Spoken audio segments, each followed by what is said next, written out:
As this bus moves forward, so do my dreams. Every mile bringing me closer to who I'm meant to be.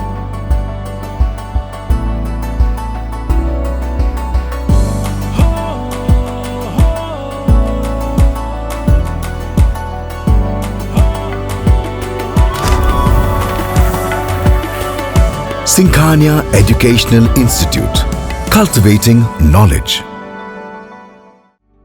Refined oil और process जैसे unhealthy oils ने तो जैसे पूरे market पर कब्जा ही कर लिया है, मगर अब आप इसकी चिंता ना करें, क्योंकि आ गया है वंश कोल्हू का प्योर सरसों कच्ची घानी ऑयल। लकड़ी कोल्हू मेथड से तैयार, ये है नेचुरल और हेल्दी भी। वंश कोल्हू प्योर सरसों कच्ची घानी ऑयल के साथ। वंश कोल्हू, तेल सही मिलेगा यहीं।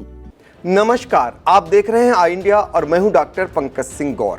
और आज बात करेंगे उत्तर प्रदेश की सहारनपुर लोकसभा सीट की। यूपी में लोकसभा सीटों के क्रमांक पर नजर डालें तो नंबर 1 पर सहारनपुर दर्ज है। सहारनपुर लोकसभा सीट की बात करें तो यहां पर 20 मार्च से 27 मार्च तक 13 उम्मीदवारों ने नामांकन पत्र दाखिल किया था, जिसमें 28 मार्च को एक उम्मीदवार का नामांकन पत्र निरस्त कर दिया गया था। 30 मार्च को 2 निर्दलीय उम्मीदवारों द्वारा अपना नामांकन पत्र वापस लिए जाने के बाद अब मैदान में कुल 10 उम्मीदवार रह गए हैं। साल 2019 के लोकसभा चुनाव में सहारनपुर लोकसभा सीट से कुल 11 उम्मीदवारों ने ताल ठोकी थी, लेकिन इस बार के लोकसभा चुनाव में एक उम्मीदवार कम है। बता दें, सहारनपुर लोकसभा सीट पर 19 अप्रैल को मतदान होगा और 4 जून को मतगणना के परिणाम सामने आ जाएंगे। सहारनपुर लोकसभा क्षेत्र में मतदाताओं पर नजर डालें तो जिले में कुल मतदाताओं की संख्या 18,44,197 है। निष्पक्ष एवं शांतिपूर्ण मतदान संपन्न कराने के लिए जिला प्रशासन ने तैयारियां पूरी कर ली हैं। जनपद में 1200 से अधिक मतदान केंद्र बनाए गए हैं और 2700 से अधिक मतदेय स्थल बनाए गए हैं। चुनाव सकुशल संपन्न कराने के लिए जनपद में 22 जोनल मजिस्ट्रेट, 216 सेक्टर मजिस्ट्रेट तैनात किए गए हैं। आइए अब बात कर लेते हैं यहां से लोकसभा चुनाव में उतरे उम्मीदवारों की। सहारनपुर लोकसभा सीट से भाजपा प्रत्याशी राघव लखनपाल शर्मा 3 बार विधायक और 1 बार सांसद रह चुके हैं। दिल्ली रोड निवासी राघव लखनपाल शर्मा 26 वर्ष की उम्र में विधायक बन गए थे। वह सरसावां से वर्ष 2001 में पहला चुनाव लड़कर जीते थे। उन्होंने पूर्व कैबिनेट मंत्री डॉक्टर धर्मपाल सिंह सैनी को हराया था। इसके बाद 2007 में राघव लखनपाल शर्मा सहारनपुर शहर सीट से चुनाव लड़कर विधायक बने। उन्होंने तब सपा सरकार में राज्य मंत्री रहे संजय गर्ग को हराया था। वर्ष 2012 में वह दोबारा विधायक बने, 2014 में सांसद बने। इसके अलावा राघव लखनपाल शर्मा भाजपा युवा मोर्चा के राष्ट्रीय उपाध्यक्ष भी रह चुके हैं। हालांकि 2019 की मोदी लहर में वह चुनाव हार गए थे।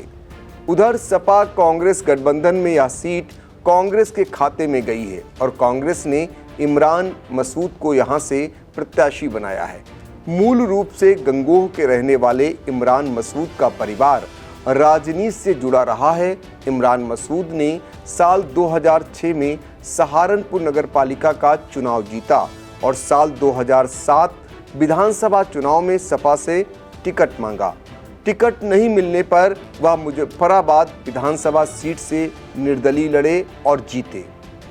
2012 में विधानसभा चुनाव से पहले उन्होंने कांग्रेस का दामन थाम लिया। कांग्रेस ने उन्हें नकुल विधानसभा सीट से टिकट दिया, लेकिन हार का सामना करना पड़ा। इसके बाद 2014 में उन्होंने फिर से पाला बदला और सपा में पहुंच गए। सपा ने सहारनपुर लोकसभा सीट से टिकट दिया। इस चुनाव में भी उन्हें हार मिली। 2017 में वह फिर कांग्रेस में आए और 5 साल तक रहे। 2022 में वह फिर सपा में चले गए। निकाय चुनाव से ऐन वक्त पहले उन्होंने टिकट नहीं मिलने पर बगावती तेवर दिखाते हुए सपा को छोड़कर बसपा में एंट्री मार ली। करीब 6 माह पहले राहुल गांधी और प्रियंका गांधी की तारीफ करने पर बसपा ने उन्हें निष्कासित कर दिया गया था। इसके बाद उन्होंने फिर से कांग्रेस का दामन थाम लिया था। आइए अब जान लेते हैं बसपा से इस सीट पर घोषित प्रत्याशी माजिद अली के बारे में।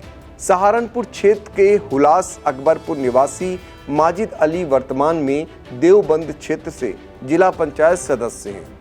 कपड़े के व्यापार से जुड़े 55 साल के माजिद अली 2017 में बसपा से टिकट लाए थे और देवबंद विधानसभा क्षेत्र से चुनाव लड़ा था, लेकिन वह भाजपा के कुंवर ब्रजेश सिंह से हार गए थे। माजिद की पत्नी तस्मीम बानो 2016 में जिला पंचायत अध्यक्ष रह चुकी हैं। माजिद अली बसपा का हाथ छोड़ते हुए सितंबर 2021 में चंद्रशेखर आजाद की आजाद समाज पार्टी में शामिल हो गए थे। करीब 4 महीने पहले ही उनकी पार्टी में वापसी हुई है। इसके अलावा सहारनपुर लोकसभा सीट से निर्दलीय उम्मीदवार राशिद खान, सबनम सहबाज, राजकुमार, मोहम्मद इनाम, तस्मीम बानो और कामरान भी अपना भाग्य आजमा रहे हैं। इस सीट का इतिहास देखें तो यहाँ सबसे अधिक 6 बार कांग्रेस को जीत मिली है, लेकिन यह उन दिनों की बात है जब कांग्रेस के अच्छे दिन चल रहे थे। आखिरी बार 1984 में उसे यहाँ जीत नसीब हुई थी। 90 के दशक के बाद मंडल और कमंडल की टकराहट में कांग्रेस की उम्मीदें चूर होती गईं।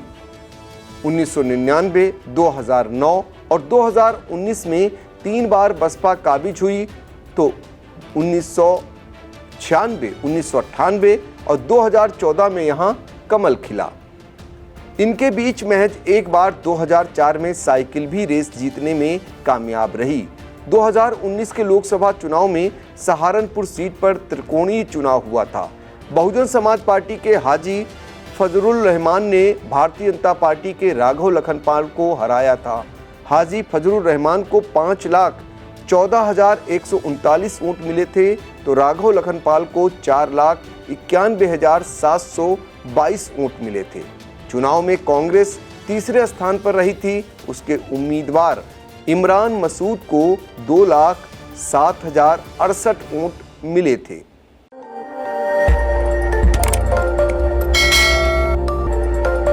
खबर आपकी, नजर हमारी। देखते रहिए आई इंडिया।